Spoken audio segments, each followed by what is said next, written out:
Grand Concourse 149th Street Station in the Bronx, graffiti writers gather at what they call the writer's bench.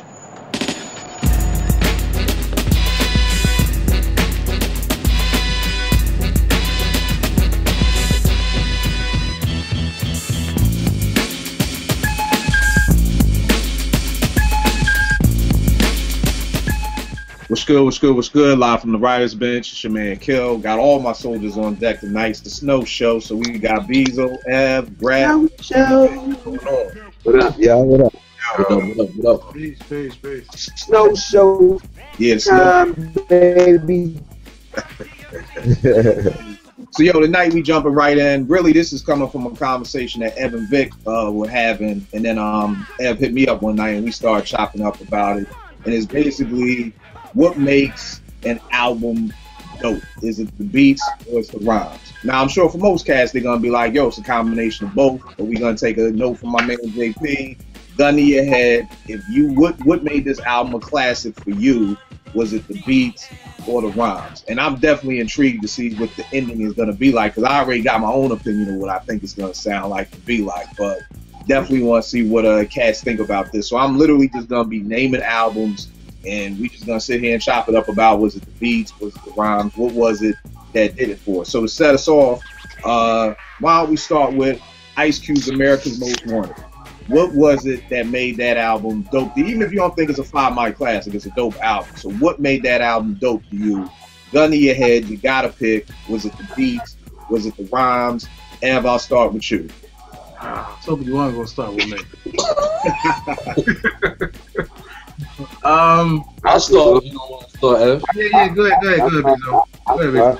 Yeah, I mean, I was gonna say my only question with that would be, I mean, I would say the beats. I mean, the rhymes, only because, but it's more so. It wasn't like Cube was spitting like, you know, like some Nas J, but it was more the fact that he was on some like militant shit. You know what I mean? Going from being the voice of NWA essentially to now doing like some political type of shit. So I guess for me in that regards would be the rhymes, although the beats was dope, because as we all know, you know, them boys, PE's boys came and helped, the Shockley brothers came and helped him out with the joint or whatever. But I still would have to say the rhymes for me, because Q got on some real political shit, and I love that at the time. All right, no doubt. Grab, what you got? I say the beats for me. I was loving them beats, man. What's the joint? Don't try to apprehend him. You know, yeah, that beat was crazy. Like, you know what I mean? Just the beats for me, like, was like driving me like to really check for that joint. I mean, the fact that he had broke away from NWA at the time definitely had you interested in what he had to say rhyme wise, without a question. But for me, it was the beats. All right, no doubt. JP, what you got? I have to go with, I'd say the rhymes, because just for the same reason as Bezo, man, because once he broke from NWA, man, and he really got on that militant, you know what I'm saying?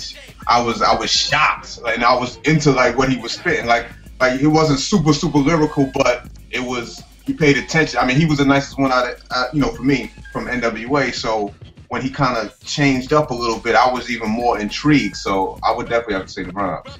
All right. What about you, Vic? It's gotta be one or the other. Gotta be. Go ahead.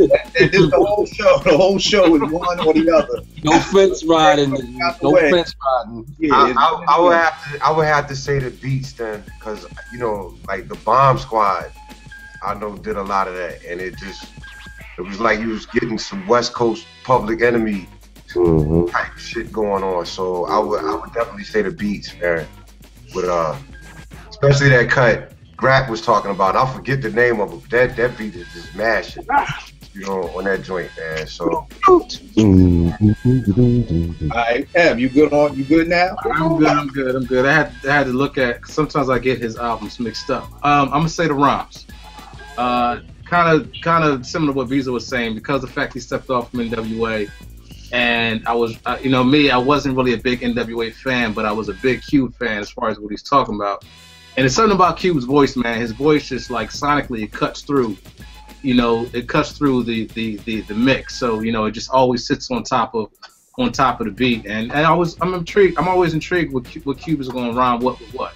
Like, you know, he has a good thing of twisting words around. So I'm gonna say the rhymes. All right. But for me, I'm gonna go with the beats. I mean, you can't go wrong with either or. But I'm just like, you know, with Rap and Vic, it's just the Bomb Squad was just bananas to me, man. So, you know, again, it's no diss on the rhymes because I definitely feel what everybody else is saying. But for me, it's the beats. It was actually we had a tie with that joint, 3 for 3. So I got a question about that album. What's that? Is that his first joint? Yeah, first solo. So that's like when he did that interview when he said all he got from NWA was the Suzuki Jeep, and he was writing everybody shit on NWA. Okay, all right. Let's go. We're gonna go with Ghostface, Iron Man, the first joint. Bezo, that's your man. So what you got? Ooh, the beats, man. The beats. I mean, I love Ghost, but my love for Ghost stems from it's like his passion on the mic. You know what I mean? Like, same thing like I said about Cube. I never, as much as I love Ghost, I don't look at him like I look at Nas and Jay and Big and Rakim, lyricists, MCs, but the beats on Iron Man, oh my God, son. Yo, that joint was crazy. And that ain't all, what's his name, RZA, people you forget, man, Master Killer, True Master, I mean, did a couple of joints. He did my favorite joint, as a matter of fact, off of that shit, but it's definitely the beats on Iron Man. All right, no doubt. Ed, what you got? I'm gonna say the beats. I became a bigger fan of Ghost as an MC on Supreme Clientele, but for Iron Man, it was definitely the beats. But it's, I mean, with Ghost, it might always, he just has a great ear. So he just, his production ear is supreme. So the beats was just stupid on every album. So I'm gonna say the beats. All right, Brad, what you got for us? Yeah, man, definitely the beats. Ghost, you know, always was once he's from his start, you know, I mean, he's I mean, so right, it definitely was the beats for me, man. You know what I mean? It's the beats. And by the way, Vic, that song is the title track, America's Most Wanted. Most Wanted, right? Okay. It's the title track. So, all right, Vic, what you got? The beats of the rhymes for Iron Man. Rhymes. I had to say the rhymes, man. Ghost. To me, like the only other MC that I was feeling like that, even though a lot of people compare him to Slick Rick, I throw in Cool Keith and Ghostface whole makeup, and that was like one of the, like I've said it before here, that was like one of the first rap albums that really just because of the way the cat was talking and how he was saying what he was saying, it just gravitated towards me. So that I would definitely go with the lyrics on probably any Ghostface album. Even though the beats is mashing, but since we can only choose one, lyrically, I will go with that album. All right, no doubt. JP, what you got? This is a tough one for me, man, because I feel like, you know, Ghost is one of my favorite MCs, man. He's the most colorful, descriptive MC, man, and he always, but you know, that I keep coming back to that beat on Wildflower. Yeah. Oh my God, I'm gonna go with the beats. The beats is crazy. Wildflower did it, huh? Yeah, I'm gonna go with the beats, man. Even though he's one of my favorite MCs, man. All right. No doubt, I gotta chime in with the beats too. It's like Bezo said. I mean, I think at the end of the day, it's just, I mean, it is what it is. Ghost is everything you just said, JP. But you know, the beats. You know what I mean? So we gotta go with the beats. So for Iron Man, the beats is coming out on top on that. Let me ask y'all something though. I got a question for everybody, because I had this conversation not too long ago with my peoples about that album. And back then I was still copping tapes. And the first cut on side B was, I think, M.A.A.d. And I know they was back to back. And we was arguing about which joint was doper. You know what I'm saying? I'm like, yo, we wasn't arguing who was the dopest track on the dopest tracks on the album, but like between Fish and M.A.A.d, which joint was the illest joint? And I was like, I really couldn't answer. I was like, yo, both of them was like ridiculous, because that joint Fish, son, the beat, oh my God, yo. M.A.A.d Ghost is, yo, he's spitting some fire talking about the shorty. So I'm just curious what y'all think between them two joints or for the Iron Man album. And that was the cut I was thinking about, was M.A.A.d. I love that shit. I'm all into I would go with M.A.A.d on that joint. Just the whole album, that joint. Black Jesus, the lyrics to Black Jesus. Yeah. All right. So, yo, next up, we going to chop it up about Paid in Full, Eric B. and Rakim. To the rhyme. I mean, do we really got to sit that one? This is a bigger, this is a social experiment, me and Evan. Because, I mean, let's not forget Chinese Arithmetic was on that album.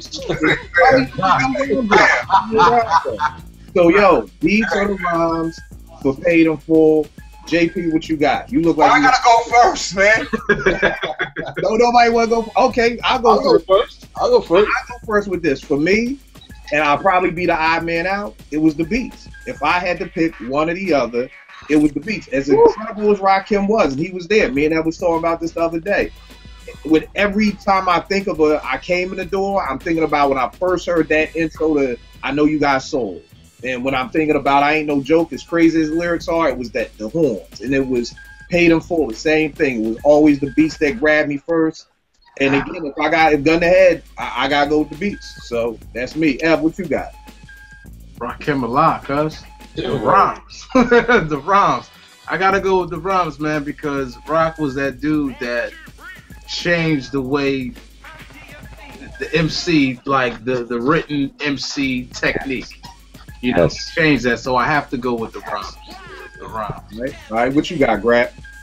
Damn, yeah, that's a hard one, man. I guess I need that gun though. I would have to say, I don't know, bro. Come back to me, Lord. Cassidy, come back to Vic. What you got, man? Boots of rhyme. Rhymes all day. Take 7 MCs and put them in a line. All day. Right? Bezo, what's good? I mean, it's the rhymes, yo. The verse, that first verse, I Ain't No Joke. I say it to the day, man. That's one of the dopest verses in the history of hip hop to me, son. The way that nigga, when he talking about put your mind on pause and that's some more to yours and all that shit. Come on, son. That shit is so visual and sick. I don't care what the beats was sounding like. You was gonna fuck with that album, yo. It's rhyme, man. Like Ev said, it's Rakim Allah, son. It's like he could have been rhyming over a Casio beat, son, and it would have been dope. Okay, so let me ask you this. So do you think certain MC, like, do you think it does, so like you said, Rakim could be rhyming over anything? Is that true to this day, or is it just for that album? Like Rakim could be rhyming over just hitting on the table. Today, not today. I mean, that's more about the climate and all that. But Rakim is, I mean, there are some MCs that, it's like they can cut through a whack beat and still make you want to hear it because you know them niggas is just that nice and shit. You know? But it's a handful of cats like that. Ain't a lot. I know whack beats though. That's the thing. None he was spitting over. Chinese Arithmetic was an instrumental. That's the only one that didn't rock. Yeah. But I have to say the rhymes, Kill. I have to say the rhymes because I mean, when you look at like Ev said, when you look at lyrically what he did and how he imprinted the game, and they basically put out a new blueprint for the MC inside of the game. You know what I mean? Whereas we could say that about Marley as well with the beat, you know what I mean, and the beats, but I don't know, man. The impact is a lot stronger on that lyrical side. Like there was so many cats who came out trying to sound like Rakim, and if there wasn't no Rakim, then we might not have had a Nas. We might not have had a lot of these other great prolific MCs. You know what I mean? Because between him, Kool D, Tila Rock, you know, there were a few guys who were reaching, who are reaching beyond the normal vocabulary. You know what I mean? The basic vocabulary. And for him, man, like he definitely was one of those guys who set that thing forward, man. So I would have to say the lyrics were like. I remember when that joint came out, like when Marley first played it, and I think I taped it that Saturday, and that Sunday I went down to the court, and it wasn't, Cats wasn't on some, yo, what's that beat? It was, yo, who is that rhyming? I mean, the voice too. It was his voice too. The whole voice, the voice, just the whole thing, man. Right, Jay. my life, man. Eric, can't even go upset. Eric B for president, man. That joint changed my life, man. When I heard that record, I was like, damn. Yeah. When I was like you, though, Kill, that intro was like some next level shit. I was like, what is going on? Like, what's about to happen? And then the beat just dropped, and it was just like crazy. And then my man comes in and just laces it, like. But yeah, with I feel you. rhymes. You got JK. I'm gonna have to go with the rhymes, man. I'm gonna have to go with the rhymes, yo. I mean, Rakim Allah, son, the God MC. Yeah. That was rough for me though. It was rough right there. Real. All right, no doubt. So Paid in Full comes through with the rhymes. Let me ask this: M.A.A.d, the infamous. That's easy. That's easy. Rhymes. Word, What you got, Ev? What you said is easy. What you got, Ev? I say the beats. The beats is what did it for me. I mean, don't get me wrong. I think P is ridiculous, but I gotta think about that. You have to come to me last on that one. top to bottom, from cut for cut, the beats is just ridiculous. I mean, to me, and this is me, and this is like this gets into that conversation of 6 degrees of Q-tip. That cat put his hands in a lot of things and changes people's lives. Yo, I think what he did on that. I'm not saying that he did all the production. I know that, but I know he came in because they pissed off their first producer. So the first producer left. Q-Tip came in and finished the shit, but he didn't necessarily produce the whole album. Right. But I think just like how that thing is mixed, how like So, but like you said, so that's easy for you. You said that's easy. So that's, yeah, I mean, yeah, to me, because when I think about that album, the first thing I think about is the beat on first track, second track, third track, fourth track, and I just go down. I can just hear it in my head. So that's the first thing that resonates for me. Is the beats. For me, it's gonna be the beat. And don't get me wrong, I think Prodigy is one of the dopest MCs out there. Right. All right. Same thing for me. It's the beats. And I think that's P at his. That's P probably the most focused. That's like P doing his Russell Westbrook right now, like just getting a triple-double every night when he go out there. P was on it. I mean, Hab was always, to me, a step behind P on the infamous, but it's not like he was whacking up. But same thing like F said, for me, it was them beats. When I heard Shook Ones, it was like, yo, I like the drums, like Hab's drums on there. That goes by. Yeah, you know, the joints, the eye for an eye, the drums. Just, it was that thing was boxing. And people, again, same thing I think cats forget about with Black Moon's I Got You Open. Cats forget about the original Right Back At You. We always think of that remix joint soundtrack, but that first Right Back At You, them drums, man. So I'm with Ev on the beats. Vic, what you got?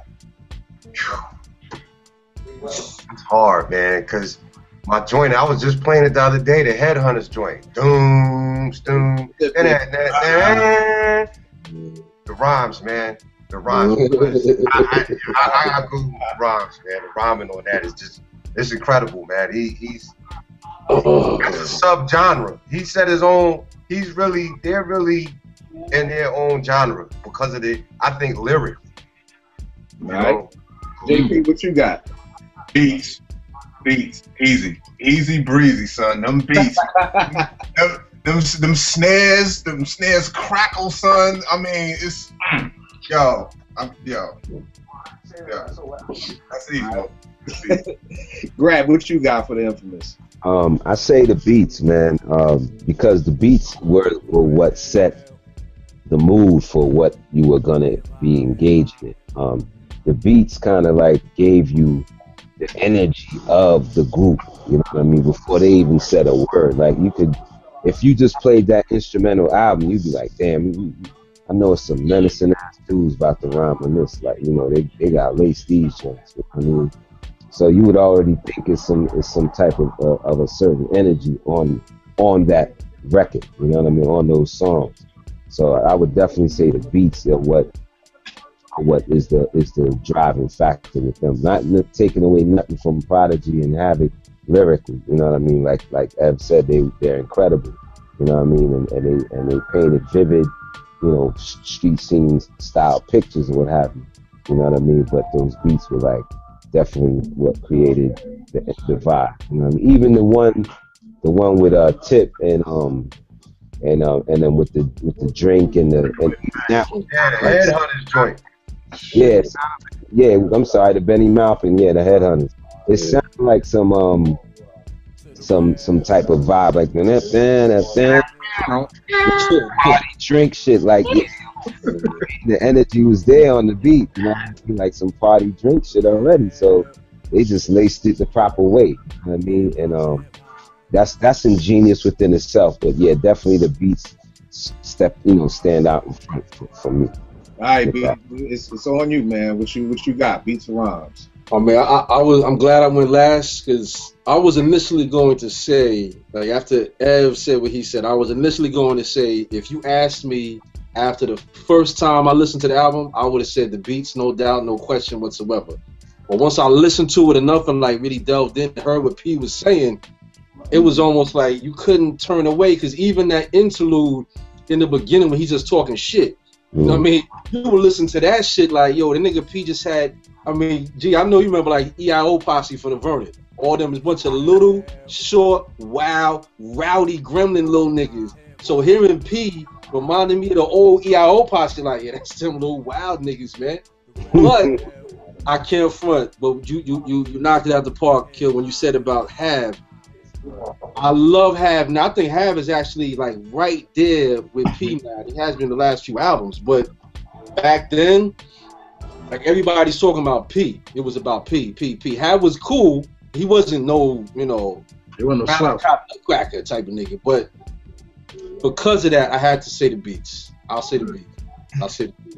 The second album, Hell on Earth, definitely rhymes. Yo, you know my joint. It wasn't on the album, but the Survival of the Fittest remix, man. Yeah. Oh my God. Yo, did y'all know that they dropped a double LP like in October, November, some shit? Yeah. It's on iTunes. I didn't even know until like the other day, because I was looking on, Have had something on his Instagram page, and took me to this shit, and I'm like, oh shit.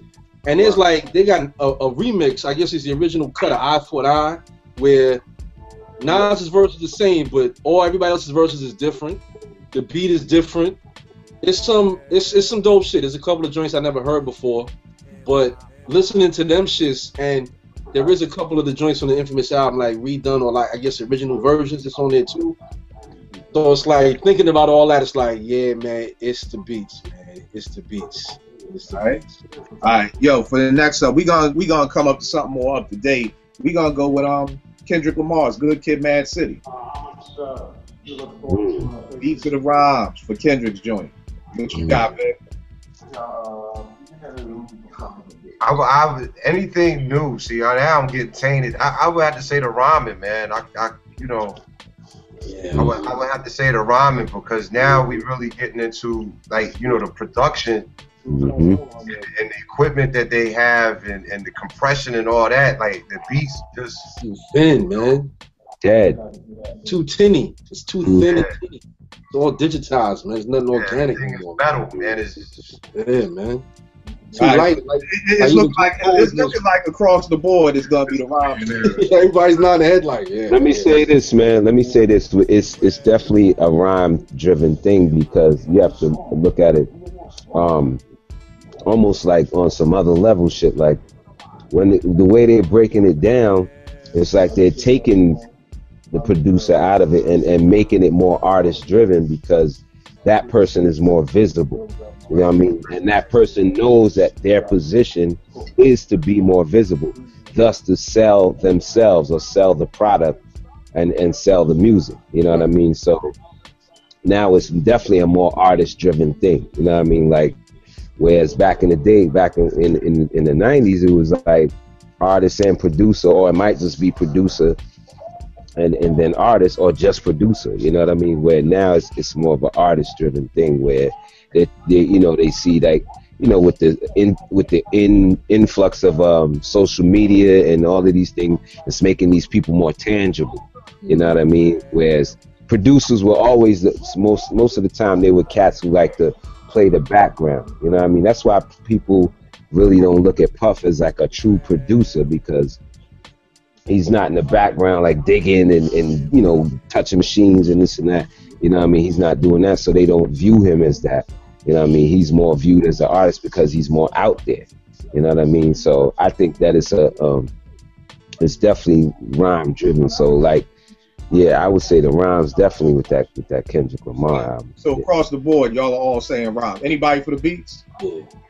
All right, well, I'll be the odd man out again because I gotta say beats for me at least, because I've been hearing Kendrick Lamar's name for a long time and I always thought he was cool. Like my man would call me, be like, "Yo, Section 80, listen to this," and I was like, "Yeah, it's cool." But it wasn't until Good Kid, Mad City came along that I was like, "Yo," and maybe like we all know by me being a producer and I'm listening to the beats first.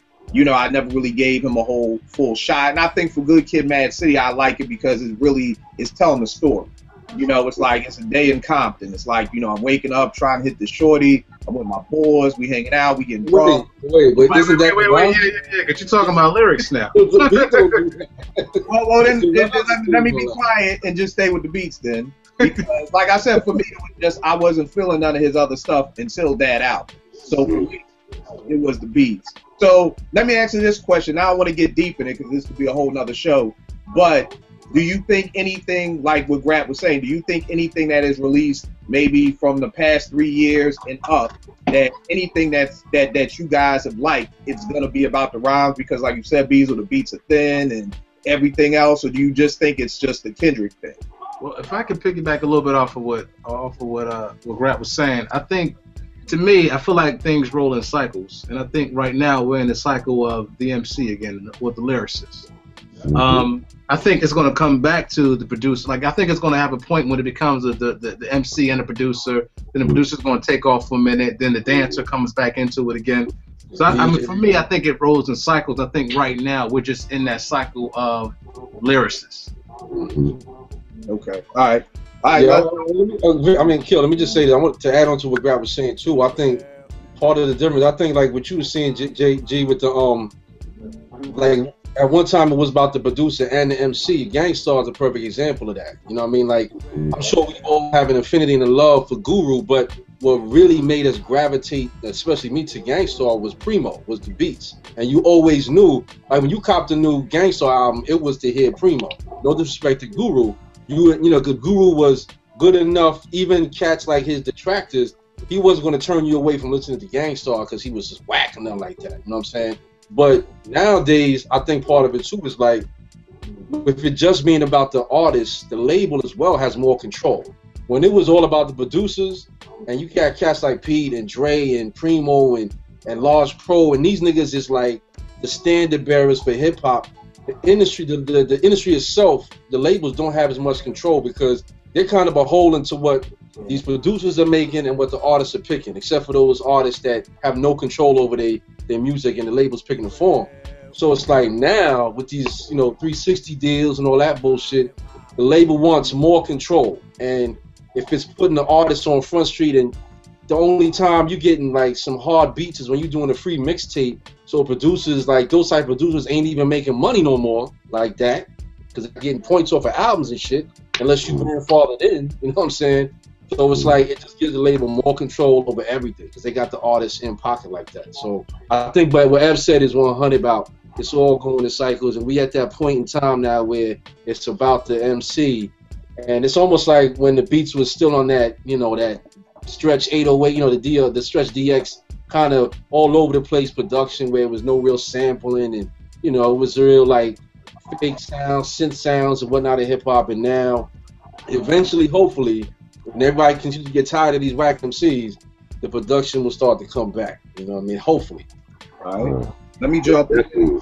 Not to cut you off, but it's definitely about them MCs, man. Look, these cats are punching each other in the face, man, and running around and talking about they want to have sex with each other and all kind of crazy shit. So you know, it's definitely go bring up that Birdman shit. All right, we going somewhere else now. Let's bring it back. All right.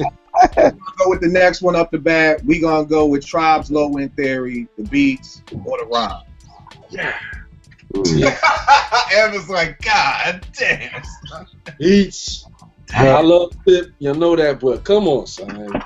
Come on. So you got the beats. Man, come on. Yeah, I'm with Beezel on this. It's the beats. Love, Tip, and Fife. The death. We know Beezel. We ain't gonna bring it up. You ain't picked rhymes yet. we ain't gonna bring up that other name for Beezel, but Yeah, it was the beats for me, man. And no knock against, Five Diggy. but it was the beats, man. Vic, And JP, don't get me wrong, that Butter is one of my favorite hip hop joints of all time, and that's Fife Diggy's solo style. So, I'm gonna keep it 100, but it's definitely the beats. Oh my God. Vic, what you got? Yeah, the drums, man. I gotta go with the drums on that one, man. All right, JP. JP, same thing. The drums, the beats, Man, the beats. All right, Crab, what you got? Beats. Beats. All right, Ev, what you got, man? Actually, man. Actually, I'm gonna be straight up. I'm gonna say the rhymes, man. Wow. I'm gonna say the rhymes, and I'm gonna tell y'all why I'm gonna say the rhyme. I'm gonna have to, because this is a hard one for me. This is a hard one for me, but the reason why I'm gonna say the rhymes is because, to me, Low End Theory is one of Fife's best albums as an MC. I think he was better on Low End Theory than so much in Midnight Marauders. He was cool. I think as far as for Tip, he just gave you a different type of presence lyrically. And I think some of his stuff, like I will always quote Tip stuff, and a lot of Tip's quotables come off of Low End Theory. So whenever I'm thinking about Tip verses or Tip rhymes, it's always off of that Low End Theory album. It's don't get me wrong, I love Midnight Marauders, but I don't quote Tip on Midnight Marauders the way I do on Low End Theory. I mean, I can't really give y'all too much more of that. I love the beats. I mean, for me, it's difficult because the beats was ridiculous. But when I play that joint, man, I'm singing along to what. Let me ask you this, just to make sure. Are you sure it's not that's like you just said? That's his best lyrically. You know what I'm saying? Not so much that the lyrics stand out above the beats, but that when you look at all their albums, lyrically, that's like the one that resonates the most with you. You know what I'm saying? Well, that's the best for Fife. I think Tip's best was Midnight Marauders. Personally, I think Tip's best was Midnight Marauders, but I think Tip was dope on Low End Theory too. Yeah, man, that shit is hard. It's hard. I'm gonna stick with the verses though. I'm gonna say the lyrics. I'm gonna be the odd man out on this one. I'm gonna say the lyrics. Going, man. That's peace. All right, next joint we got up the bat. We got my man, Notorious B.I.G., Ready to Die, Beats of the Rhymes. Damn. Now, the funny thing for me is when me and F talked about this, I'm on my M.A.A.d joint. That's easy breezy for me. It's the rhymes, man. I'm gonna go with the rhymes too. I was never a huge fan of the Warning, Unbelievable. There are joints on it at a bonkers, but just as a whole, like I just wasn't a huge fan of the beats. Like when I heard Machine Gun Funk, I wasn't like scratching my head or nothing like that. So for me, that's easy for me. It's the rhymes for Ready to Die. What you got, JP? I'm gonna have to go with the rhymes. Like I'm thinking about. I have to go with the rhymes because I keep coming back to it was me, D, the MPV, the cadence, it was the rhymes, man. Biggie was ill with his flow and his cadence on that shit was crazy. So I'm gonna have to go with the rhymes on that one. Like I said, this ain't even hard for me. Vic, what you got? Yo, because I copped that thing on wax. I have a original single on wax now, man. And when you play it, and that vinyl just opens that shit up, and you like, damn. You know what I mean? Like when you hear the what and that crackle is in it. Yeah, boy. Whew, it's just crazy, but the lyrical molesting takes place. You know what I mean? Making money smoking mics like crack pipes. Like the lyrics, man. All day. There you go. Kev, what you got? Yo, man, I don't know. Leave me alone. Man, this is hard because my problem with this is when this joint came out, all we did was play it in my man's will. It was either in the old school Accord, and that's when everybody had like a little system. So the beats just knocks. They knock like crazy. But it's Biggie, so come back to me. Give me a couple. Brad, what you got? Lyrics. Lyrics. The rhymes.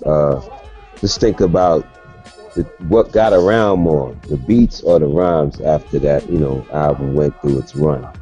Did they have more acapellas of those Biggie rhymes, or did they have more people rhyming over those Biggie instrumentals? I think people didn't even want to touch those Biggie instrumentals because he touched them. So I think they had more of those rhymes running around out here than those instrumentals. So I have to say the rhymes. Bezo, what you got? I mean, I was gonna say rhymes, but I couldn't have spit it no better than what you just said, G. That like when you look at like I call it like it's like the residual effects of a dope album and shit. The wave after that shit, like the tsunami effect. Right. Everybody was checking for Big. You know what I'm saying? It wasn't like we were running out looking to hear somebody rhyming over One More Chance or Unbelievable. They was dope. Don't get me wrong, but you wanted to hear more Big. You know what I mean? When you heard One More Chance was a remix, you was worried about hearing Big more than you was hearing about the beat and shit. So yeah, it's definitely the rhymes though. Cause he like so like Me and My Bitch. I was never big. Right. What you got? They remixed his shit just to show you how dope lyrically he was. Right. You know what I mean? Like like he just said, man. Computer love. Right. Yep. All right, Ed, what you got? I'm crazy. You know what, man? I'm gonna say the lyrics. I'm gonna have to say the lyrics. Y'all bring up some really good points. I was thinking about the beats, but I'm looking at the track list now. When I look at the track list, it's the lyrics. It's the lyrics. We gonna this will probably be easy for everybody, so this will be a quick one. M.A.A.d and the Soul Brother, Pete Rock and CL Smooth. I mean, we had to bring it up. I mean, like I said, it should be easy. Everybody's smiling, so I'm assuming we all on the same page, So, is there anybody who the rhymes were better for? Love is smooth, man. Anybody for the rhymes? Oh. Okay, we good with that. Anything? How about main ingredient? Anybody for the rhymes? Evan drink water. It hurts because I'm a CL Smooth fan. Yeah, I'm about to say I love CL's flow, but we said it before. Nobody sounds to me as dope on Pete's beats as CL. That nigga just does. Like yeah, that's true. That's true. It's just a perfect match. But there's a couple of lines on main ingredient from CL that had me like, whoa. That nigga said, turn my stumbling blocks into my stepping stones. That shit dope. I mean, that's some shit you tell your seed type shit. You got some main ingredients stuff too, though. But, come on, man. Carmel City, my nigga. Yo, that beat, that bass line, and then the joint drops, like, come on. The joint, the escape is...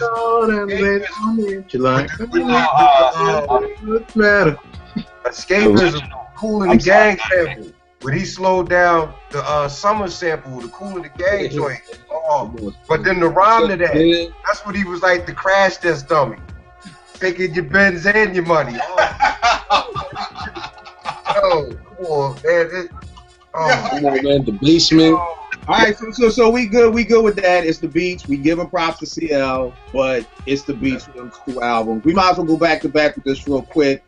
Hard to Earn and Moment of Truth. Anybody for the rhymes?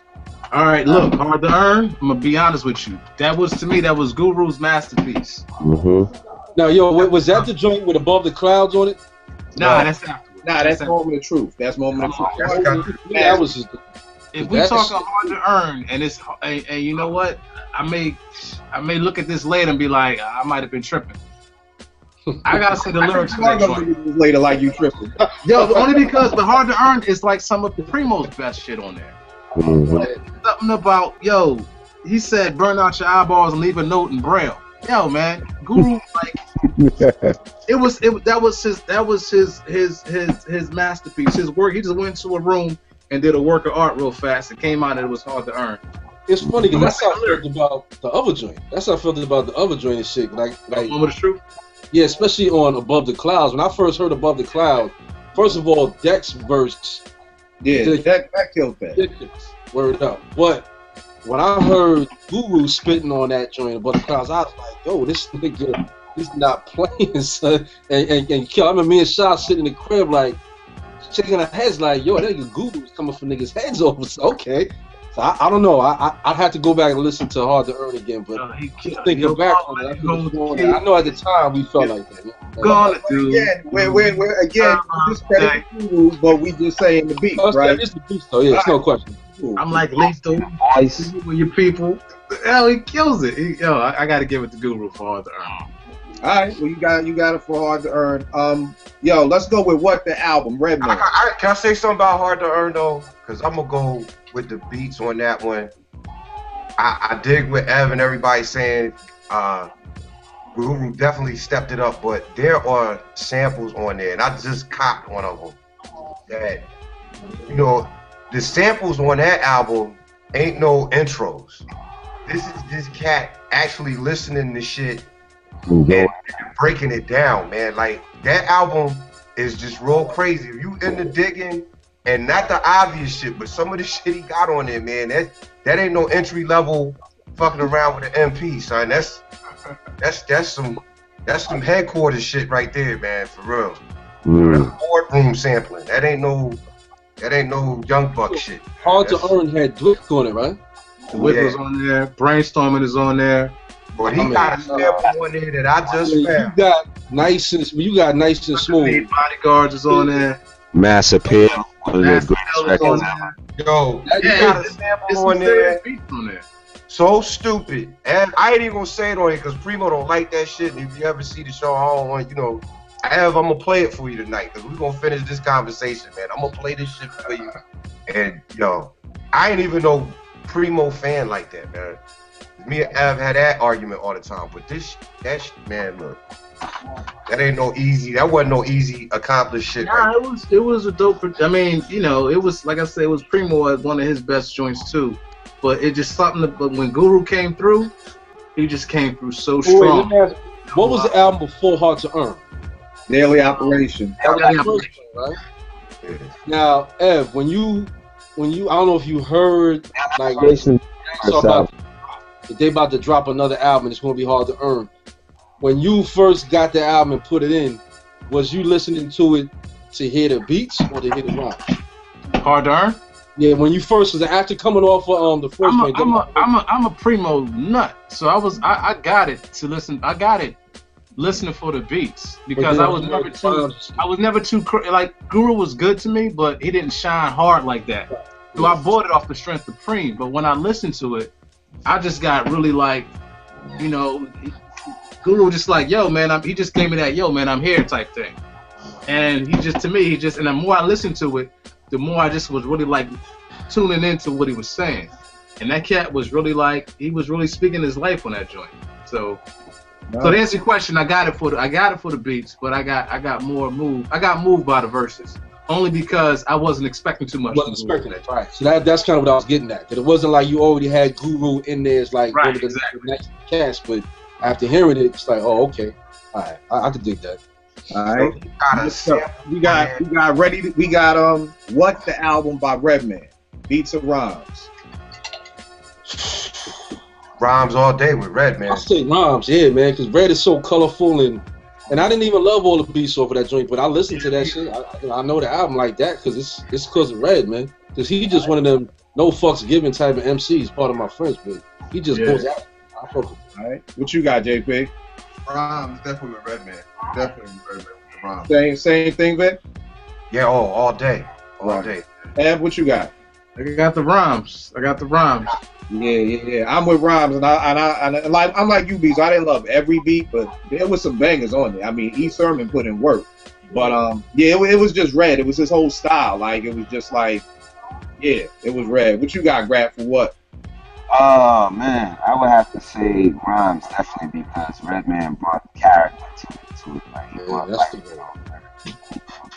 All right, let's go back a little bit and go with De La Soul, 3 Feet High. I was gonna ask y'all what y'all thought about that one. I'd say the beats because they was doing shit. I mean, lyrically again, at the time there was nothing off that first album that made me look at De La's like I look at Rakim and G Rapping and McCain or whatever. But the beats was different, man. And then I mean with De La's too, it's kind of hard to separate because that's when the music video was blowing up. When they came out with the dreads and all the colorful shit and all that, the different look, and you know, that played a part to what you heard. You know what I mean? It kind of influenced how you received their music. You know what I mean? But it's definitely the beats, yo. For me, for that first shit, yeah. Ev, what you got? I think De La's album. I say the rhymes. I think De La's album came out during that cycle of when, you know, Gas was really like listening for verses. And don't get me wrong, I don't think that's one of the. To me, that's not one of my favorite De La joints as far as lyrically. But I'll say the rhymes because when I just remember listening to that album, and they were so left field.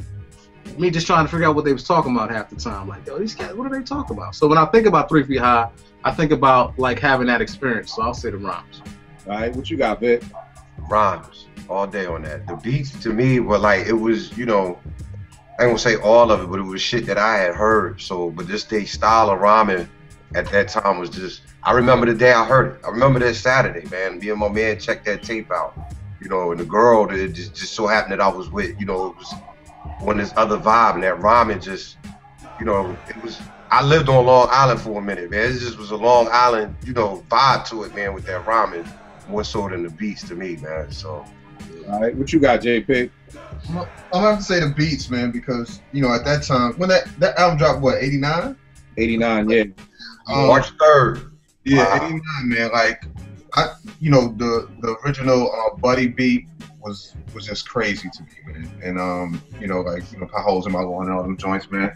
I'm gonna have to go with the beats. The beats definitely. All right. What you got, Grab? I have to say the rhymes because they were very innovative. De La was an innovative group, and like Ev said, they were kicking it from left field, took it for a minute, you know, that type of stuff. Production wise, it was still definitely mashing different sounds together, different, you know, genres of music, but the rhymes definitely is what still keeps them. All right, so next up we got J. Rue the Damager, The Sun Rises in the East. Yeah. And having a rough time this episode. Yeah, man. You are hurting my feelings today. I'm gonna go straight in. As much as I love J. Rue, it's them beats, man. It's them beats for me. Vic, what you got? Rhymes with J. Rue. Okay, what you got, JP? Linguistic. Check out the mystic. We're fantastic. You mean fantastic? Tell them. Word up. JP, what you got? Beats. Bezo, what you got on tap? I'm gonna have to say rhymes, man. J. Rue, man. That nigga was quiet as kept, man. He was on the come up, being one of the nicest niggas in the game lyrically, son. Word up. I had to say the lyrics, but damn, come clean, man. That shit almost wins by itself. He was another cat. Now here's my thing. Now let me ask, because I asked this with Rakim, and you said it was the timing of it. But nobody's been, you know, J. Rue's had like 3 other albums out that nobody here is listening to because Primo ain't do nothing. I just want to throw that out there because, like, I know J. Rue was nice, but really, like, if I send you a J. Rue album that Primo ain't do, ain't nobody checking for that. I tried them. Not that you would try them, but is it really was J. Rue the Sunrises? That was really J. Rue shining and not Primo? Well, I wouldn't say he was shining, but you asking me what I was checking for on that album. And yeah, so for you was the rock. Okay.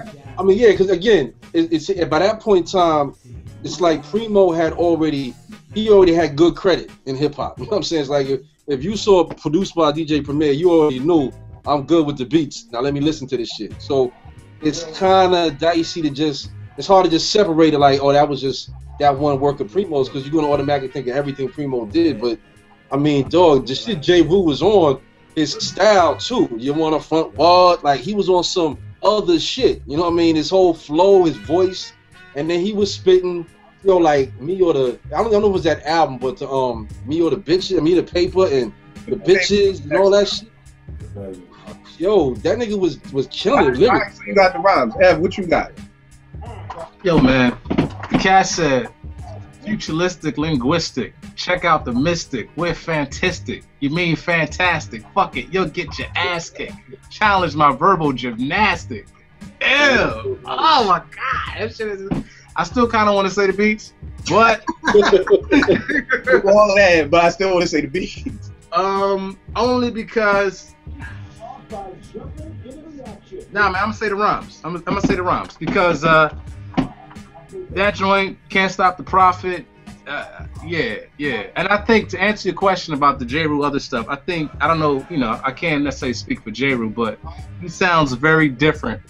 Yes. Like lyric wise, like his writing style changed a lot after Primo. So I can't just say he came with the same lyric style he had on Sunrise in the East on these other albums, because he didn't. He came with something completely different. I think that's one of the reasons why it necessarily didn't do as good as the Primo joints. But as much as I love Primo on that album, I got to give it to J. Rule. All right, Brad, what you got? It's definitely difficult, but I'm gonna be honest and say beats, because I do love J. Rule as a lyricist. He's definitely a dope lyricist. But like you said, like it was a marriage, like, you know what I mean. And when that divorce came about, for me personally, I didn't check for too much else after that, because they complemented each other. You know what I mean? It's almost like seeing your man with his girlfriend. You know what I mean? It's like, yeah, she cool, but I don't really know her. You know what I mean? Whereas you knew the old chick, you knew she cooked for you before, you know, she let you kick your feet up on the couch when you came over. You know what I mean? All of that stuff was there. The comfort was there. And you saw the bond between them as being strong. So you grow to love that. You know what I mean? So when that left, like, I kind of left with it. I would have to say the beats. Like you said, there was 3 albums after, and I didn't hear them. I think I heard one of them, but I heard some things post premiere, and I didn't really like. I don't know. Didn't grab me as much. You know what I mean? As it did. Hey, yo, and I want to throw this in there. This is a question to anybody. What I heard during that time with Primo, and I don't know if anybody knows this to be true or not, you would go in there and you would spit your verse, and Primo would listen to it a cappella, and then he would go back and construct the beat to fit your verse. I don't know if that's true or not, but to me, like, that makes a lot of sense with what Grap is saying about that marriage that they had. Like, it just, I think if Primo took that album to somebody else, it wouldn't have had that same rawness, that same feel, and that same impact that J. Rule gave to it. So I don't know if anybody has heard that. Is that true or not? Or I never heard that. I mean, from what I heard with Gangsta, was that Cream Google would say the titles. He would give him all the titles of all the songs, and then say what it's going to be about, and then Cream will go back and make it around that, or research. Like he's like Primo always said, he's a tailor. Primo's never really had beat tape, from what I heard. It's more like, okay, I'm working on this album, let me cook you up something fresh and come. And that's why they say he works so slow, because he's not sending you out 500 beats to pick from. He's like, come on in, and I'm gonna make this for you fresh. But I never heard that you would kick a verse or anything like that. I just heard that the thing about Google coming up with the name of the rhymes and then going. Okay. But JP, who you got? What you got? Beats or rhymes? Oh, beats. I said beats. All right, cool. Now, just because, I mean, we might as well keep going, messing up F7. Enter the Stage, Black Moon. Oh, that's easy. I mean, I know that's easy for you. I know that's easy. I know that. But for everybody else, Black Moon, Enter the Stage, beats. The beat miners are Buckshot Shorty. Vic, what you got? I would have to say the rhyme with that, man.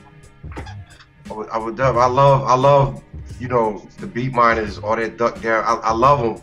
You know, they got a certain sound that I really dig in my own other music. You know, certain type of vibe to it. But Buckshot, man, all day. All right. JP, what you got?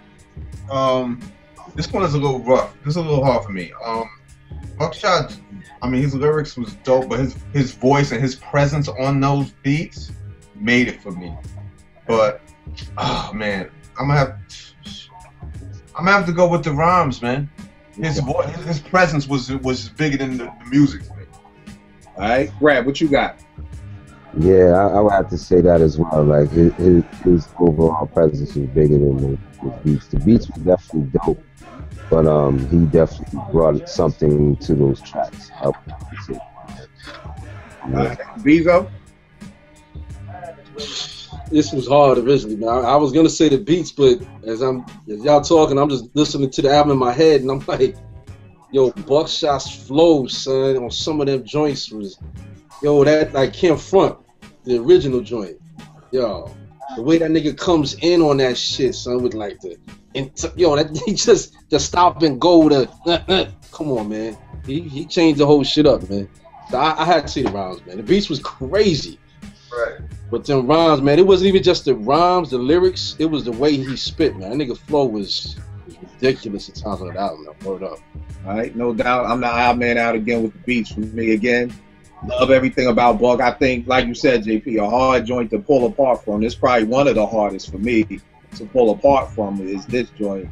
But I mean, I think it was just from the first time, even when I heard Who Got the Props, it was just like every time I just heard the beat, it was just always like, how many MCs? When that Grover Washington bass line drop, it's like I said, this is probably one of the hardest joints for me to kind of separate. But I would have to go with the beats. But when we saying with the boot camp, what about Smith and Wesson, The Shining? Oh, you ain't asked me. My bad, fam. I thought I knew the joint. My bad. That's me. I just want to say it. The rhymes, guys. The rhymes. You just want to say it. That was fucking is nasty. I just want to say it. The rhymes. Say it. Verbalize it for everybody. All right, Smith and Wesson, The Shining, beats and rhymes. Vic, what you got? You going with me? Yeah. Oh, I'm shot on this one. You had to pull the trigger. You shot. You dead. I like that. Okay. You dead. We got guy listening to some Buckshot, huh? I feel you, Vic. We go. Okay, Vic going. JP, what you got? Oh gosh, man. Yo, this. Come on, son. Roots hit me off lovely. Come on. That's two people gunned down right now. Two people gunned down. He shot two. I'm gonna have to go with the rhymes, man. Them dudes back, them back and forth, man. Yeah. Just right when you saying the rhyme, you hearing that shit. Yeah.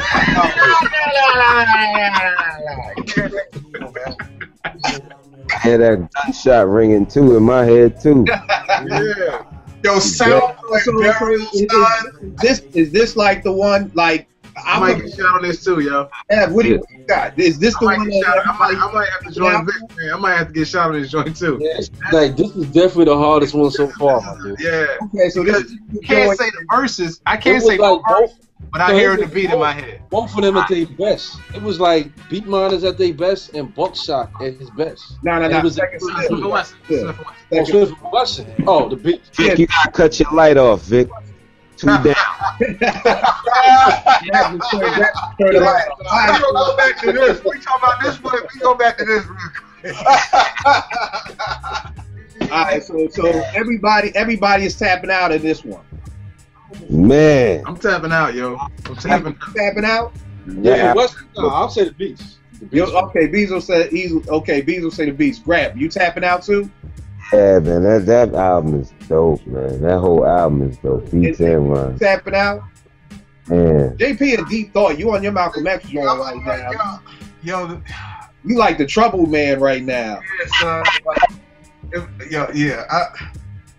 I came up with the phrase, so I'm gonna have to choose one. I'm gonna go with the rhymes. I'm gonna go with the rhymes, man.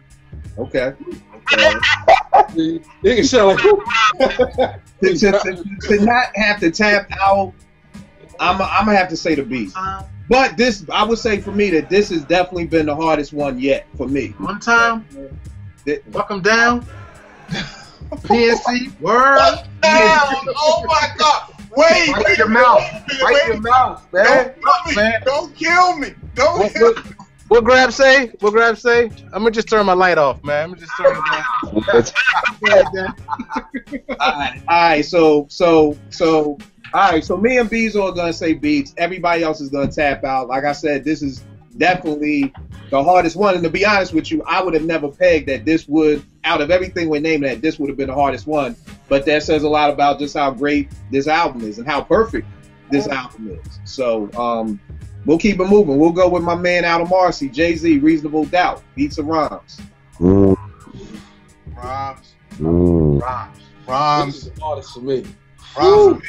All right, JP, you got rhymes. The beat was crazy. The beat was crazy. Well, that was Jay at his best. Yeah. That he was sharp. For me, it's rhymes too. It's rhymes. Like like you said, it's dope. Rhymes? And those beats, that's Jay-Z, probably the most folks. That's almost like seeing, what's that, like you seen a solar eclipse or a lunar eclipse or something like that. That's like seeing a Loch Ness Monster. Yo, the verses when the evils, man, the verses, man. Yes, it's crazy as the beats was. I'm with JP on this one. I gotta go with the rhymes. My shit is Friend of Foe, son. The lyrics on Friend of Foe, my nigga. Come on. He took somebody else's beats and shitted on them. But you know what? For me, it's something like Grab said about acapella or instrumentals. I remember being at some Howard hip hop conference, and this is when Jay first got signed to Priority, and he did Friend or Foe acapella, and just like the whole crowd was just in awe, like off of acapella. Like for an artist, a new artist to kick a song acapella that nobody's ever heard, and for the crowd to be like niggas was just stunned, is like unheard of. It's hard for a rapper to kick a song that everybody knows acapella in the stumping crowd, let alone to be a new artist, a song nobody's ever heard, and stump the crowd with Friend or Foe. So yeah, I gotta go with the rhyme. I'm not gonna live to see it, you know, because it'll be 30 years down the line. You know what I mean? Hopefully I will be around. I'll be 80 something, but or 70. In my 70s. I'll be in my 70s, but I 50. What you say? That old thinking like that nigga 50. I'm 45. I'm just thinking in my thought, man, when the Rare Groove comes back around and somebody plays Regrets off of that album, man. Woo! And that generation just has like, damn. You know, Isn't that Brooklyn's Finest on that shit too? Yeah, Brooklyn's Finest. Ashmere is on there. Yeah, that's the lyric. All right. So Vic, what do you got? You got beats or rhymes? Rhymes. All right, Grab, what you got? I say rhymes for that one, man. All right, Beezer, what you got? Rhymes. All right, Ed, what you got? Rhymes. All right, wow, we got sweep out of that one. All right. It's a marriage thing too, with another marriage there too, because I won't listen to Jay after that album. Like, I've rarely listened to Jay after Reasonable Doubt. I've rarely listened to. So him and Premier and him and Ski, like those marriages were. That's the name you said right there, Ski, man. That's the nigga that don't get enough credit, yo. Ski knew what he was doing with Jay, man, with them beats, man. Was it a lot of them beats was for Camp Blow. Camp Blow, that's what I'm saying, man. He took somebody else's shit. So imagine, like, if they'd have got them, but the lyrics, you know what I'm saying? Like, it just, that Regret shit, man. Woo! Yeah, that shit was tough. Yo, that tough, man. That Regret shit is crazy. All right, let's go to this. Let's go to College Dropout, Kanye West. Which one was that? That was the first album. First album. The Beats. I'll say the Beats for me. Every Kanye album, I say I'm about to say, I ain't never gonna do. You can pick any Kanye album. I'm gonna say the Beats. Yeah, I'm gonna say even Beats. the ones I can't stand. It's like I don't. It's like I know he MCs, and there's some people actually think he is a dope MC. Like he's up there. I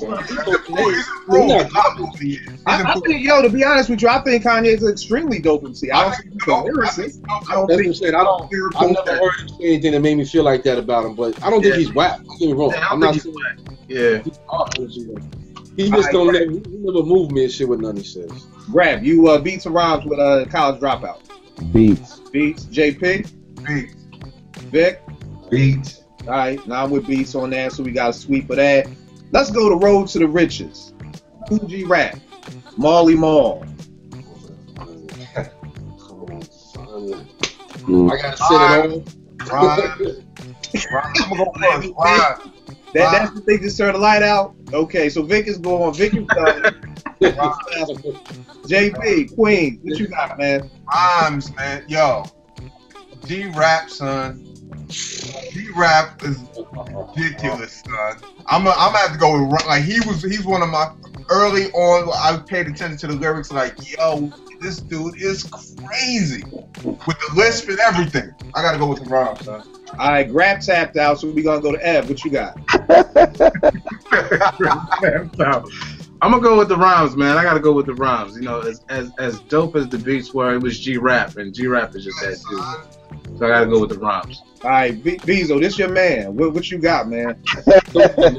Boy, now this is easy breezy, as JP said. It's the rhymes, my nigga. Come on, son.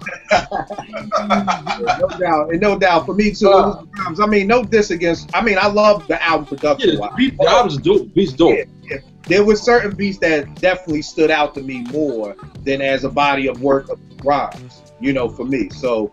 I mean, of course, Men at Work, like you said, JP, that was one of, I remember being in my man's school's basement and literally listening to that whole Men at Work and trying to memorize that whole rhyme and be able to say that I don't even know how many bars that was, but definitely the rhymes.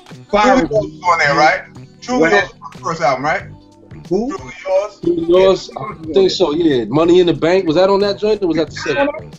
No, Truly Yours is on the first joint. Okay. Yeah. All right, we gonna come with M.A.A.d. Firing Squad. They second album. That's the one with Primo on it. That's the one when they start rocking with Primo with New Jack. Downtown Swinger. Okay, Downtown Swinger on that joint. Okay. No. The remix was Downtown Swinger was on the first joint. The remix that Primo did was on the second joint. Oh, that's what I'm talking about. They started rocking with Primo. Wait, what's the name of the album? Firing Squad. This had New Jack City. It had Brownsville. It Part 2 is not on there, right? Cold as Ice or Annie Up is on this joint? Nah, that's Cold as Ice. That's the 4 albums down the line. Annie Up. I thought it was called First Family. Downtown Swinger '96. I'm gonna have to tap out there. I don't even know.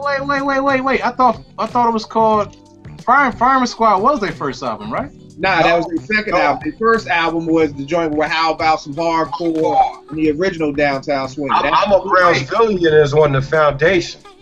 Hold on. So which one was First Family? First Family came after Firing Squad. That was the joint with My Kind of Nigga Part 2 with Heather Reed and all that joint. The one I got on wax. I have First Family for life. Family, I thought we were talking about First Family. That's my shit. I can't really speak on Firing Squad because I don't know it like that. All right, you know anything about Firing Squad? Not really. I like M.A.A.d, but I never seen. Not probably that. Firing Squad had we looking at Brownsville. They had New Jack. They had a joint with Cool G Rap. Go for your yeah, you gotta do First Family, man. You can't do that. Anticipation, Downtown Swinger '96, World Famous. Downtown Swinger '96 is the standout for me, boy. That beat was so fucking crazy, son. Yeah. I mean, to me, that's just yeah. All right, so Cass ain't on that joint like that. All right, let's go to I say the beats. You say the beats. I'm with the beats too. As much as I love M.A.A.d. Let's go with a Aquemini, Outkast. Oh shit. Whew. Beats or rhymes? Wow. Alright, tapped out, so we Vic, what you got? Oh, Grant turning the lights out now. Like it ain't even no nothing to it. You know, fuck it. I hate to bite nigga styles, but I'ma just all the day too over here, man. That's all the day, man. So Bezo, what you got? Y'all the last two standing, so you don't even rock with Cass like that. So you might say I'm ready to do the ass, man. I've never bought an Outkast album, although I love Outkast. Don't nobody take it the wrong way, but I don't know. All right, no doubt. So JP, what you got?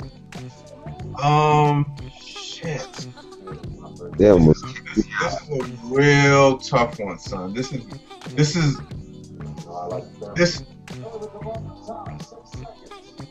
That's not Bombs Over Baghdad and all that shit. Nah, that's after that. That's after that. Their third album. This is their third album. Aquemini is Rose and Me, all that joint. Oh, okay. Yeah. You know, I'll say the beat. I'll say the beat. All the storytelling. I'll say the beat. All that. No, wait, hold up. I rescind that. Hold on. I'm. Because I do know that joint, the art of storytelling. Ain't there like a part 2 or some shit on the album? It's like 2 of them joints, right? Yeah, it's part 1 and part 2. Okay, yeah, I see the lyrics then, man. All right, Vic, what you got? The tiniest of margins, man. See that literally is a 1-song album for me. Body Adi Dopalicious. You didn't like nothing else off of it? Nothing else. Wow. So you need to stand out. It's not that I don't like it. It's just that nothing else could compete with that cut on there. And every time I hear it, I'm just like, this shit is just dope. And it's like, do you roll with that beat and that Genesis sample? Do you fuck with these cats getting real country over this track? You know. So I'm gonna go with that, man. I'm gonna go with the lyrics. I'm thinking about the wrong album. I'm thinking about AT-Aliens. Nah. Aquemini has Rosa Parks is on that, right? Yeah. Body Adi Dopalicious. Body Out of Dopalicious on that joint, right? Yeah. I'll say the Beats. All right, cool. And let's go with Midnight Marauders, Tribe. Beats. All right, Vic tapped out quick on that. So, Beats. JP, you said Beats? I say beat. You know, Electric Relaxation is probably my favorite Tribe joint. All right. That's crazy, son. Brad, what you got on Midnight? I'll say Beats too. All right. Bezo, Beats? Yeah, absolutely. All right. I got Beats. Ev, what you got? I got Beats. All right. So we got a sweep on the Beats. Vic shaking his head over there. Vic tapped out. But you turn the light out, I just take that as you can't even go. I tapped out on that one. Tapped out on that one. Let's go back because this is actually one of my favorite albums. Commons, B joint. B, when that came in after Electric. I got it. I listened to it again. I don't even know the album like that, man. That was a Yo, Av. I'm about to go with the Beats, though. Yeah, I gotta go with the Beats too, cause that was Jay to me at his best, bringing Tom back to the death. What happened, Grab? They say it's on there. I like that beat. They say it's on there. Vic, what you over there laughing about, man? I'm gonna let Baby Brian answer this one for the two of us. Go ahead, Ed. Just build and destroy on that shit, man. Ev, what's this look on your face? I don't know. I don't know if we on the same. We may or may not be on the same page. I'm gonna say the Beats, man. The corner was so ill, son. Tom was good, but that was the food too. Huh? Now I was saying JP was saying the corner, and I was saying the food. Because the corner's on that joint, right? Yeah. Yeah, man. I got to best. Yo, let me ask you something. Testifies on it. Right? Yeah, woo! Testify dope. I know that shit. Go on there. That joint, go. Go on there. Oh, I gotta ask y'all something. Y'all cats, y'all look at comments like a dope MC? Yeah, I do. Used to be. I mean, yeah, I'm not right now, but yeah, in these days, yeah, hell yeah. Used to be. I never rocked comment like that. I mean, he was cool. It used to be. I mean, back in the day, Resurrection. I never saw him in that light. I saw him as a good MC, as a professional at his job type of shit. I mean, nigga that comes to work, punches the clock, does his job, and goes home and gets his paycheck. I ain't see him as like employee of the month type of nigga, nothing like that. You know what I'm saying? But I know Testify. I see the beats on that shit. I think Common was dope. I mean, to me, Resurrection was one of them joints. I don't want to say his best, but one of the joints where he really shined. I like Common Sense better than Common. Yeah, I mean, as far as now, I'll say no comment. But this is where me and Al. You say no comment or no comment? You on that Grammy song? I ain't got no comment. Oh, yeah. With his conversation with me and Ed stepped off, it was like these albums, like instead of B, like how do you feel about like Water for Chocolate? Like you got Dilla just murdering shit, and then Common is Common.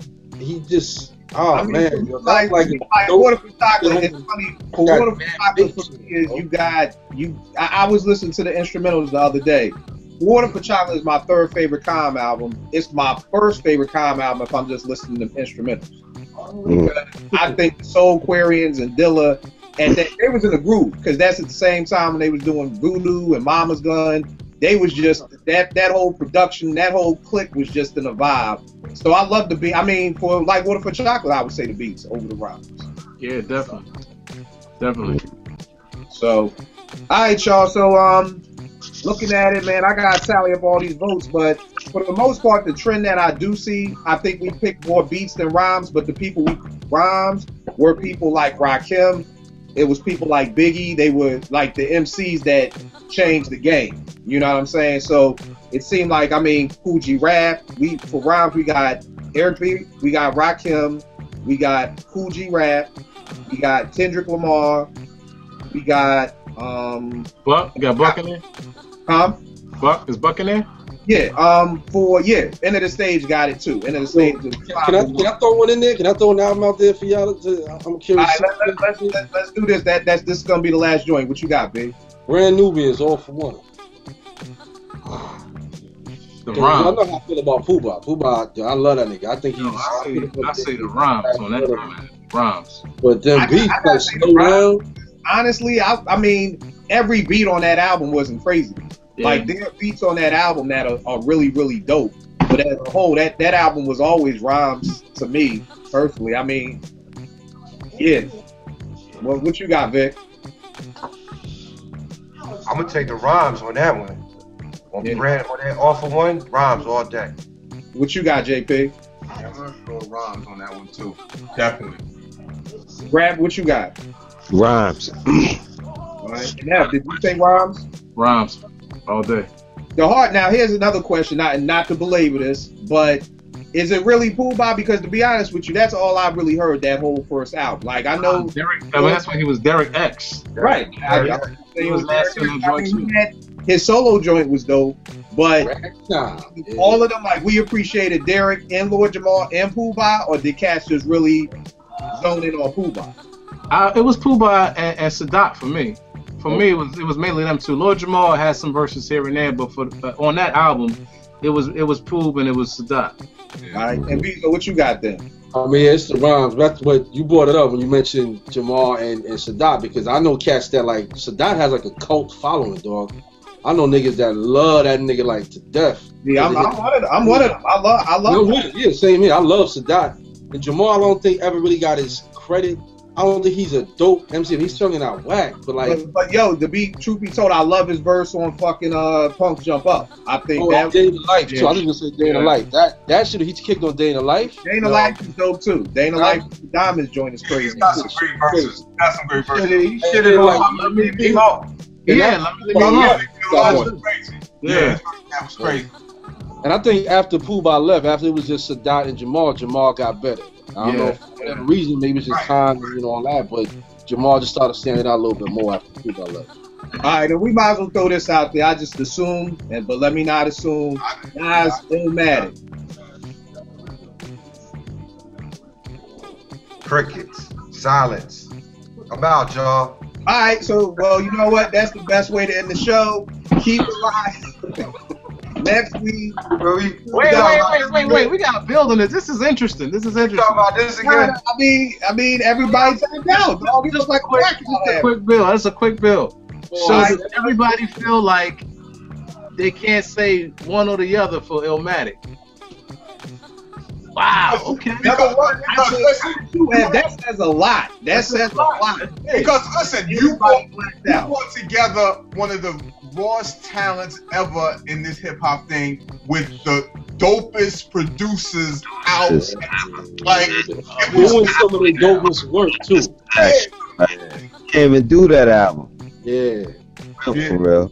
So, I got one, man. What's your thought on it, Ev? Because you in deep thought right now. Like, you're shocked. So what's your thoughts on it? No, you know what? I'm not necessarily shocked. I think I'm just like, you would think most cats would be like, it's because it's Nas. Cats would be like, honest, it's the rhymes. That's why I'm with you. I honestly I'm just surprised by that. That's why I wouldn't believe it. Album. It's an album. Go back to what Graf said about what's name's album, Biggie's album, about how after that wave of the album being dope, what was everybody checking for, like remix wise? You wanted to hear the new beats and you wanted to hear some new rhymes. And you know what, man? I'm gonna be honest. I think for Illmatic, the Extra P remix with the 999 to the king of this. Come on, dog. That beat was crazy. He was like, oh shit. For me, for Illmatic is like the Rakim joint. Nas came in and changed the way that MCs MC. I gotta give it to the lyrics. I mean, I understand what you're saying, but the difference is between Nas and Rakim was first, and the game was like there was a Rakim before Nas. There was no another like MC that influential. I feel like before Rakim lyrically. But I mean, I understand that completely. But when you talk about evolution, you go from one level to the next level to the next level. So if anything, that the fact that somebody can come behind Rakim and do that again, it speaks a lot.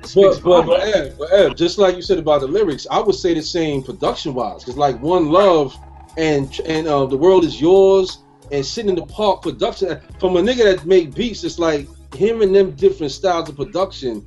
And then, like I said, the remixes that came off of that album, that shit, it was all encompassing. That's why I also say, and I just said it earlier today on Facebook, my man posed a question, best debut album, A Reasonable Doubt, that shit. I forget the other two, DMX and somebody, Biggie joint. And I said, yo, Illmatic. Illmatic is one of the dopest dopest albums in music, period. I don't care what genre. Hip hop, R&B, whatever. The music and the lyrics is as dope. They on the same level to me. Yeah, but the thing is, well, you know, I gotta verse that a little bit because I think like as dope as the beats were, they wouldn't have been what they are if you didn't have this cat come out of like whatever lane he came out of and broke the way that he did. I mean. To me, you don't get even to this day. You don't get no more. I know what you're saying, but I don't know if I more poetic than the way like if that. You look at that cat's mind state and the way he painted his picture, the way he verbally like put together that portrait. It's even to this day, no one has done it like that. So I got one, man. I gotta see this. I know. Like when me and Ev had this conversation, like an album that would come up. Return of 36 Chambers. That's what would come up in the conversation. Like that whole aura, and you got ODB, but then is it the Brooklyn Zoo beat, or what this cat was saying and how he was saying it? Like so. I think Return is a little easier to dissect. When it comes to lyrically, even though you got like my man is on it. That's I'm a big Jizza fan. And I think all them cats are just nasty. But when I look at Nas, and if I go back track for track, and if I break down, if I go for each song track for track, and I break it down, I'm going to be more pulled in the lyrics than I am in the beats for every song. Because the way that cat, I mean, we talking about this cat is sitting on a park bench telling a story like it's never been told before. This cat is talking about his man being locked up. No one has ever done that like that before. But here's the thing. You could Uzi on the island in my Army Jack and Lonic, like. But here's the thing. Something like The World Is Yours. That sample, the piano in that speaks to my soul just like his lyrics do. And that's a great point. But you know what? I got to verse you on that because The World Is Yours remix does just as much for me. I can give you that. There's different lyrics on The World Is Yours. Right, you're right. Like that cat is just, I think at that time that he came out, it's like, he brought about another form of evolution from what Rakim was at. He took that and then went to the next step with it. Now, I don't know about if you gave those beats. If I think if those beats went to other MCs, they would have been incredibly dope songs too. It'd be dope songs, but would have been a classic album. We don't know. I can't sit here and tell you, if you gave New York State of Mind to Big, I think Big would have killed that shit. I think it would have been that shit. Let me ask this question then. Would it been the way we look at Illmatic now? No. Could anybody else have done that with that same beat line? But think about this. What if you took those three albums, Reasonable Doubt, Ready to Die, and No. We can't. Let me finish. And you took each MC off of their album and put them on somebody else's. Would Illmatic still been as dope if that Reasonable Doubt Jay-Z, the one we all just said was the best Jay-Z we heard, if he was on the Illmatic beats? Or if Big, from Ready to Die Big, was on Illmatic, where Illmatic still have been dope? Okay. We can speculating and pontificating on all the other shit, but This nigga part said, of what Nas, I get what you're saying. Part of what Nas is his aura was his young fire and that shit. Like he bringing that. But you know what? I have to say this because the reason why I can't bring Ready to Die or Reasonable Doubt into it, because to me, and I don't know about everybody else in here, Illmatic is that. Even though it's Ready to Die, Reasonable Doubt, Illmatic is still a step ahead. But Ev, I'm just talking about when you look at those three, like those three niggas as being three of the dopest MCs of their era, right? That's their 3 debut albums. Okay, so and we just agreed that Reasonable Doubt was probably Jay's dopest work lyrically. So was it as good as Illmatic? No, I'm just talking about Jay-Z. Just for Jay-Z's work of art, like we all said that Reasonable Doubt was probably his best. So if you took Jay, what we are saying is his best, and put him on Illmatic, would Illmatic still be one of the best albums in hip hop? I don't think so. I don't think Illmatic. I don't think if you took all the beats from Illmatic, it might not be as dope, but it's hard to say that though, man. That's my thing. If you took Jay and put it, because the thing is, the way Jay write, the way Nas write is completely different. The way Nas write does fit all those beats as well as they do. I will say this. If I put anybody else on that album, same beat lineup, and even gave them the same. I even get take a step further, give them the same topics, and they can write it the same way. I don't think it would be Illmatic. for me, it would still be a dope album. Here's the thing. I'm not saying it won't be dope. I'm not saying it won't be dope, but will it be dope? Here's the thing, though. Here's the thing. It's not even the same beats. Say if you got the same producers all together for Jay, or the same producers all together for Big. Now you have an Illmatic? But their beats for them. Would you have an Illmatic? You just might. Yeah. Just might, and have. Let's do this. Let's just end it up real quick. Bezo, if you put, like JP just said, you rounded up all the producers and gave them to Jay, does Jay have an album that's as dope as Illmatic? It's simply that's enough. I was just saying that I think Big would be more capable. I think Big would be more capable of that than Jay would at that time. So are you saying yes? Is that just as good? So not clear, not like. I can't hear what you're saying, Kill. Say it again. I'm just saying, if what JP just said, we got all those same producers together and gave them to Big and gave them to Jay. Different beats. Made an album that was just as dope as Illmatic. Simply yes or no. For both, I would say no for Jay, yes for Big. I think okay, so for Big, Grab, what do you say? Yes or no? For either one. Shit, for Jay, no, and Big maybe, but nah. Maybe. All right, JP, what you got? I say for Jay, yes, and Big, no. Okay, you got the flip. Vic, what you got? No. Either one. And then for me, I'm gonna go with both. I think Big and Jay at that time with those producers could have made an Illmatic. I'll say for both.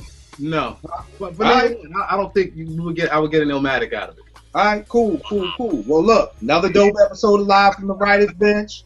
Leave us some comments. I'm sure the boards and everybody else is gonna be beefing back and forth about these albums, and that's the question that we're gonna end with. If those producers came together, could Big and Jay have made an Illmatic like Nas? Leave us comments, youtube.com/live from the bench. Yo, another dope show, y'all. Shout out to everybody, man. Vic, Bezo, Ev, JP, Rap. Somebody got to find some instrumentals and acapellas and make it happen. See what it really sounds like. I want to hear that shit, yo. For real, yo. I don't think none of them niggas could have hit the world as yours the way Nas did, bro. I don't think so. Yeah, that's one thing I'm thinking about. That's why I said Big more so than Jay. Would have showed the difference between them three dudes, man. Yeah, that's why I picked Jay. So you have, and I know Ev because I know you. So for everybody else, what is the order of the dopest MCs of those three? Nas, Big, and Jay. What order do you have them in? Damn. Damn. Career-wise? In that order you just said. No, let's not. No. Let's not do career. Let's not do career. Let's not do career. We're talking about them. Nas.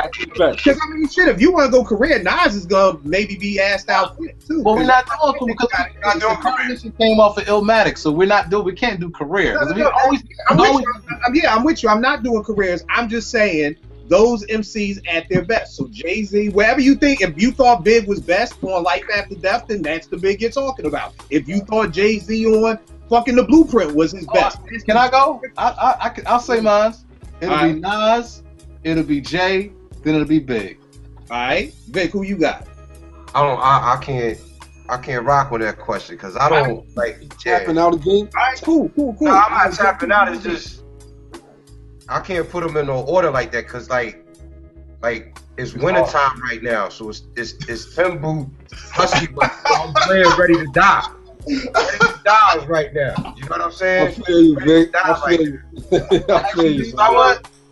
Summertime. I got Jay and Big right here. I got Nas and I got Jay and Big right here. All right, AP, what you got? I'm with Vic. I can't put it in the order because the thing about it is, for me, when I'm thinking, I feel like Jay can be just as introspective as Nas, and he's shown that in a lot of his lyrics, a lot of his songs, just like the Regret song you talking about. You know what I'm saying? Or even the second album. His second album, the beats was horrible on the second album for most part, but those lyrically, he was just as sharp. Like You Must Love Me and all this other. Them lyrics on them songs is crazy. So it's kind of hard for me. Like I can go back and forth with Jay and Nas, but I think and Big, it's hard, man. It's hard. I'm about to put Big third. I'll say that to me, like it's two different thought processes. Yeah, you got cats. So are we saying that we shouldn't do it? Is this like how cats used to say who's better, boys? Maybe not. I mean, lyrically, I think that thought process. I mean, you can get closer with Jay and Big than you can with Nas, because Nas' thought process was just so different, and that's what he wrote from. And I haven't seen really anybody come from that same perspective. And don't get me wrong, I'm not a big Nas fan now, but then I haven't seen nobody like write it like that before. What about your old Drew? What about your first 3 albums? They're like nah, not your old Drew. Not even. I'm just joking, man. I'm just joking. Right? He said, "Oh, yo, I really don't mean that, man. That's just a joke, man. Just jokes, man. Shits and gigs. I'll say this much for my order. Big would definitely have to be third, and that's no disrespect, but like I've said in here before, man. To me, putting Big above some of them cats is like saying Bo Jackson was better than some nigga that played 10 years in the NFL. But again, Bezo, we just talking about them at their best. We not talking about. But listen. This is why I say this, because Nas has had multiple periods. He has had a roller coaster ride to me. But that's why we say him at his best. Let's just say Nas died after Illmatic. I know, but that's what I'm saying. To me, Stillmatic Nas was what Nas should have been after Illmatic. So it's like, the both of them is at his best. You know what I'm saying? So it's like I can't just say, well, that Nas, Nasty Nas from the first album is better than this. I can't really do that, but No, I know what you're saying. I was saying that because you said the whole Big with Bo Jackson and Big not being living long. But I'm saying all 3 of them niggas died. But that's my point though. I don't know what I don't think I heard Big at his best, is my point. Because we never got a chance to hear his development. But what you heard, because of that, I have to put him there. Big, what was the best Big for you? Say what? Was Biggie? What Big do you like better, Life After Death or Ready to Die Big? Ready to Die was the first year, right? Right. Yeah, Ready to Die. So that's Big at his best. Would you say he's and where would you put him? I would still put him third. If only because, again, man, it's like you can say whatever you want about Jay's content, you know what I mean? And I think that's what separates him from them other two in terms of why it's like almost 2 different trains of thought. And I'm not saying like separates him like he's better than them, but that Jay has always been like the braggadocious MC. Big has kind of been a little bit of both, where Big is like the everyman's MC who likes to brag and shit. You know what I mean? A hood nigga from the corner that we all knew you bump into him every day walking to the store. He out there cracking jokes, make you laugh. But Nas is your man's. Nas is like my man's I ran with in high school and went with college together. And this nigga is nice. This is my nigga. I got my nigga back. That's how I look at Nas lyrically. He's like, That's what I'm saying. They three different cats. Like you got chicks that are sing Biggie songs all day. I ain't met a chick yet quoting Nas Illmatic. Exactly. And Big was no You know what, B? I'm with that, Big, and it shocked me. I went to the Thomas Illmatic. I know a couple of chicks that it was a lot of women. I was shocked at how many chicks was out there, and I was actually shocked at how many of them knew every word for Illmatic. I agree with out there, but it just seems like, you know, everybody know them Biggie lyrics. Like what Bees was saying, like that was like pop music though. We talking about. I mean, Big became pop, so of course you know, that's gonna. And then again, when you're talking about chicks singing with Big, you're not talking about chicks singing "Kicking the Door," Big. You're not talking Give me one more chance. You're not talking about kicking the door. You ain't talking about that. You're talking about the single Big. We talking about Ready to Die. And I just think it's more. You think the chick kicking the lyrics, the Machine Gun Funk? Nah, that's my favorite joint. And actually, his daughter said that was Biggie's favorite joint. Right, but what I'm saying is, you've seen shorties out on the block kicking the lyrics of Machine Gun Funk. I mean, just now that I'm saying like these albums now that did classic, and sisters don't get no harder than Philly. You know, they. Yeah. And I see more of them. You know, you'll play Illmatic. They kind of give you the look, like, you know, it's not that they don't know it, but you put that Biggie on, and it's like every song was an anthem. Like. I'm saying like, but see, I don't think that was because he was pop. I don't think I don't think all that stuff was pop, and that's the reason Big just was a big niggas fuck with that nigga. It wasn't even the That's why I said what I said about he's like an every man's MC. He the cat you can relate to. I don't think it was like people know Big because he's pop. I mean, people the remix the Players anthem was bananas. I think Puff has a hand in that. I think where you might be, some cats might look at him as being pop. I think Puff is more to blame for that than Big per se. You know what I'm saying? Because Puff was about that, taking songs like the track for One More Chance and all that shit that we know, no barbecues and shit. My man said to me one time, he was like, "Yo, if it wasn't for Puff, Biggie would have fucked around and been just like Big L." I agree. I've said that too. Because I know me and Ev was building one time. I think it was Ev, and he was like the original version of Ready to Die. Is the one. Actually, you know what? This is actually Kill. I think I got this tape from you when I was at Morgan, and it was Ready to Die. It was the joint that had the samples that didn't get cleared. Right. Me and my bitch. Me and my bitch. I still got the joint. I got that tape too. I got that tape too. I still got it. Oh, y'all niggas need to send that shit. Oh yeah, I send it. Box that shit, my nigga. My phone battery's dying. All right, y'all. We keep it locked. Yo, good looking for another dope show, y'all. All right, y'all. One. Salute.